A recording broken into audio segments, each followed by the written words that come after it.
ሰላም ጤና ይስጥልን ወደ ብስራት የዩቲዩብ ተከታታዮቻችን የሰዓቱን የዩቲዩብ መረጃዎቻችን ወደናንተ የምናደርሰው እስካሁን አለማየሁና ሰማል አለባቸውንን አብራችሁን ነው።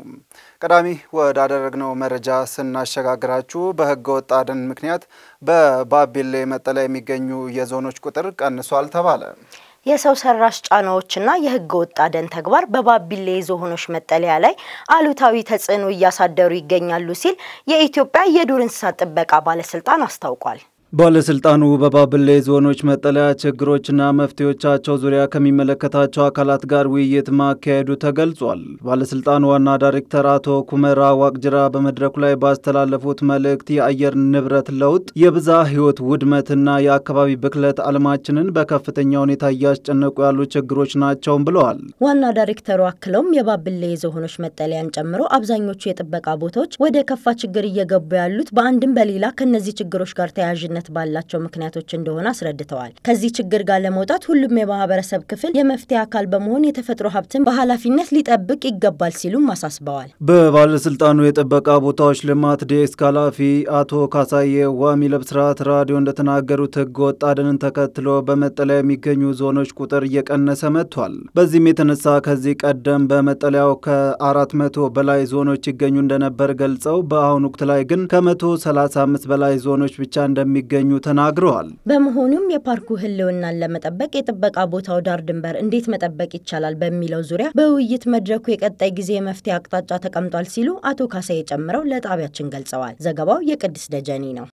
ብስኩት ልግዛልሽ በማለት አታሎ የ8 ዓመት ታዳጊ አስገድዶ የመድፈር ጥቃት የፈጸመው ግለሰብ በእስራት ተቀጣ። በምስራቅ ቦረና ዞን ነገሌ ወረዳ አስተዳደር በ8 ዓመት ታዳጊ ላይ የአስገድዶ መድፈር ጥቃት የፈጸመው ግለሰብ በእስራት መቀጣቱ ተገለጸ።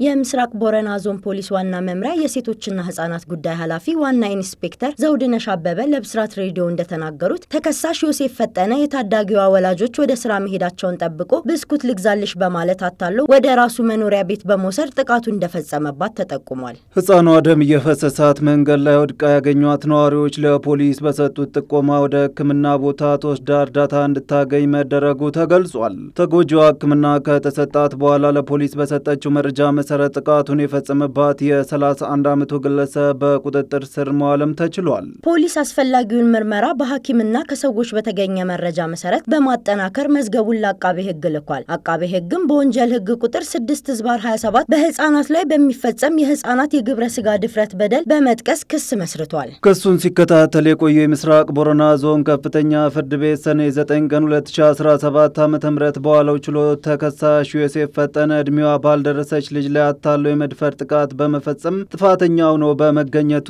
በ15 ዓመት እስራት እንዲቀጣ መወሰኑን ዋና ኢንስፔክተር ዘውድነሽ አበበ ጨምረው ለብስራት ራዲዮ ተናግረዋል። ዘገባው የኤደን ሽመልስ ነው። ተመልካቾቻችን በቀጣይ ደግሞ ከውጭ ወዳገኘናቸው መረጃዎች እናሸጋግራችሁ። ኢራን መሳሪያዋን ተጠቅማ አጥቂዎችን ትምህርት ከማስተማር ወደ ኋላ እንደማትል ዛተች። የኢራን ፕሬዝዳንት እያንዳንዱን የመንግስት አካል ኢራን እንዲያገለግል በማህበራዊ ሚዲያ ድረገጽ ላይ ባሰፈሩት መልእክት መመሪያ ሰጥተዋል። ሁሉም ሚኒስትሮችና የመንግስት ኤጀንሲዎች ኢራንን በሙሉ ኃይላቸውና ገንዘባቸው እንዲያገለግሉ ተልዕኮ ተሰጥቷቸዋል። ከትግስትና ድጋፍ ጋር ምንም አይነት አገልግሎት ሳያስቀሩ መስጠት አለባቸው ሲሉ ፕሬዝዳንት ማሱድ ፔዝሽኪያን ተናግረዋል። በፈጣሪ ቸርነትና በመተሳሰብ እነዚህን አስቸጋሪ ቀናት እናልፋለን በማለት ፔዝሽኪያን አክለው ተናግረዋል። በሌላ በኩል ፕሬዝዳንት ዶናልድ ትራምፕ እስራኤል በኢራን የኒውክሌር ጣቢያዎች ላይ የምታደርገውን ጥቃት ለመቀላቀል በሚያስቡበት በዚህ ወቅት የኢራን ምክትል የውጭ ጉዳይ ሚኒስትር አሜሪካን አስጠንቅቀዋል። ኢራን መንግስት ሚዲያ ካዜም ጋሪቢባዲ እንደዘገበው አሜሪካ እስራኤልን ለመደገፍ በንቃት ጣልቃ መግባት ከፈለገች ኢራን መሳሪያዋን ተጠቅማ አጥቂዎችን ትምህርት ከማስተማርና ራሷን ከመከላከል ውጭ ሌላ አማራጭ አይኖራትም ብለዋል። ለአሜሪካ የምንሰጠው ምክረ ሐሳብ የእስራኤል ጥቃትን ለማስቆም ካልፈለጉ ቢያንስ ራሳቸውን ችለው እንዲቆሙ ነው በማለት የኢራን ወታደራዊ ውሳኔ ሰጪዎች በጠረጴዛው ላይ ሁሉም አስፈላጊ አማራጮች አሉ ብለዋል። የሩሲያው ኢንተርፋክስ የዜና ወኪል የክሬምሊን ቃል አቀባይ ዲሚትሪ ፔስኮቭሊን ጠቅሶ እንደዘገበው በኢራንና በእስራኤል ግጭት ውስጥ በአሜሪካ የሚፈጸመው ማንኛውም ጣልቃ ገብነት አስፈሪ የሆነ የእርስ በርስ ግጭት ይፈጠራል ብለዋል። ትራምፕ አሁንም ጣልቃ በመግባት አማራጮችን እየገመገሙ እንደሚገኝ ተመላክቷል። ፑቲን የኢራኑን መሪ ካሚኒን ለመግደል ስለሚቃጣ ማንኛውም ሙከራ የቀረበላቸውን ጥያቄ ውድቅ አደረጉ። የሩሲያ ፕሬዝዳንት ቭላዲሚር ፑቲን እስራኤል ወይም አሜሪካ የኢራን ጠቅላይ መሪ አያቶላ አሊ ካሚኒን ለመግደል ሙከራ ሊያደርጉ ይችላሉ በሚለው ግምት ላይ አስተያየት ከመስጠትም ተቆጥበዋል። ከዓለም አቀፍ ጋዜጠኞች ጋር ባደረጉት የጋዜጣዊ መግለጫ ወቅት የኢራንና እስራኤል ግጭት ፖለቲካዊ መፍትሄ እንዲያገኝ ግፊት ማድረጋቸው እንደቀጠሉ ተናግረዋል። በሴንት ፒተርስበርግ በተካሄደው ዓለም አቀፍ ኢኮኖሚያዊ ፎረም ጎን ለጎን ሐሙስ ዕለት ስለ ካሚኒ ለተጠየቁት ጥያቄዎች ሲመልሱ ከቻሉ ይህን ለጥያቄው በጣም ትክክለኛው መልስ እንደሚሆን ተስፋ አደርጋለሁ። ስለዚህ ጉዳዩን መወያየት እንኳን አልፈልግም ሲሉ ተደምጠዋል።